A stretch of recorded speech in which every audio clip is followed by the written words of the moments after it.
Johnny Johnson. I'm with the Gregory Poole hydraulics team, and I wanted to talk to you today about extending the life of your hydraulic systems, specifically the hydraulic cylinders. The best way to extend the life of your system is to reduce the amount of dirt entry into the system. And one way to do that is, if we see a problem with a hydraulic cylinder leaking, is to fix it. When you walk around your machines and you see dirt build up around the seal areas, around the rods, barrel ends, more than likely you have oil coming out. If it's a real bad leak, it'll start washing the dirt away and you won't even see dirt build up there. The problem with this is when the dirt is building up or washing away, as the rod goes in and out of the cylinder, it's actually pulling dirt back into the system, and then that dirt is exposed to the rest of the hydraulic system, pumps, motors, everything else.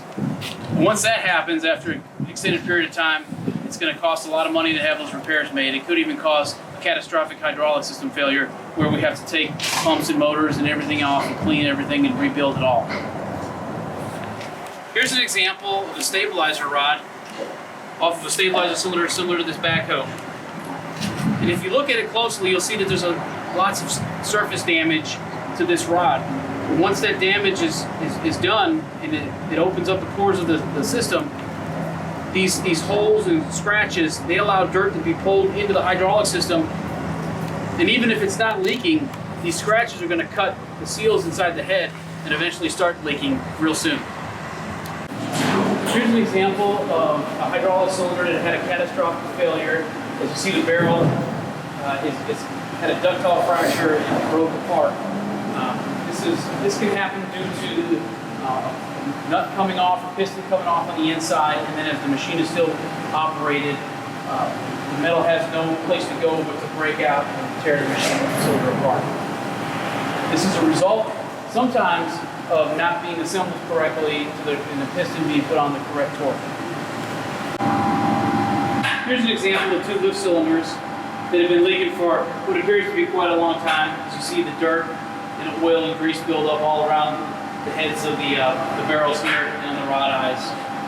We'll get these tore apart and do an inspection on them and see how much damage is done during leak. Here's an example of a hydraulic cylinder leak right here. The rod's coming out of the head. You see the buildup of dirt and oil, and as time goes on, as that dirt builds up there, it's going to eventually find its way back into the hydraulic system and through the other lines, spreads the hydraulic system, pumps, motors, and other components, and create more problems down the range. Here we have another example of a wiper seal that's pulled out of the head and it's kind of stuck towards the eye of this cylinder rod. This is sometimes an indicator that the rod itself has been bent and it pulls it out of the rod. Here we have some examples of some components that were run and damaged. Of the 3,000 cylinders that we take in throughout the year, about 40 to 45% of them come here with some other type of damage, whether that be a bent rod, damaged head, something came apart on the inside. It's generally not just a reseal. Most folks will say, hey, it just needs to be resealed or just repacked. When we take it apart and we investigate, we find a lot of other things that were actually damaged, which were actually causing that cylinder to leak. Most commonly is a bent rod. Rod that's bent will run even if it's bent a quarter of an inch, which sometimes is hard to see if it's got a very long cylinder on it. But that, as it moves in and out, it causes other damage. Some of the pieces, you break the head, and once that's broken, it no longer seals, and you got oil coming out.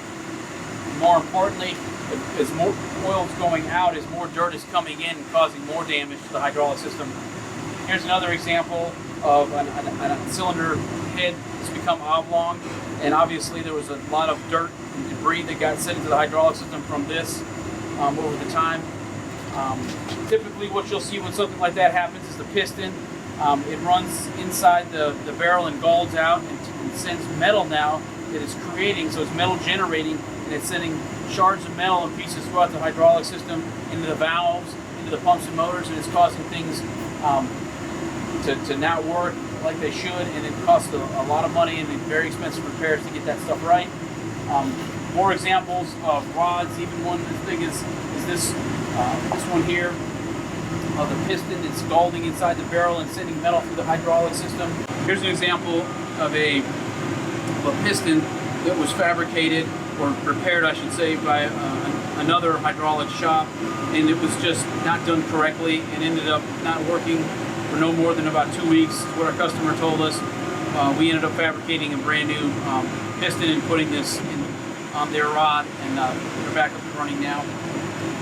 We have here is an example of a cylinder that was assembled incorrectly or not to the right torque for the piston and nut, and when it failed, it sent metal throughout the entire hydraulic system into the motors, into the pumps and valves, and the entire system had to be taken apart and cleaned, along with replacing the cylinder in order to get it back right.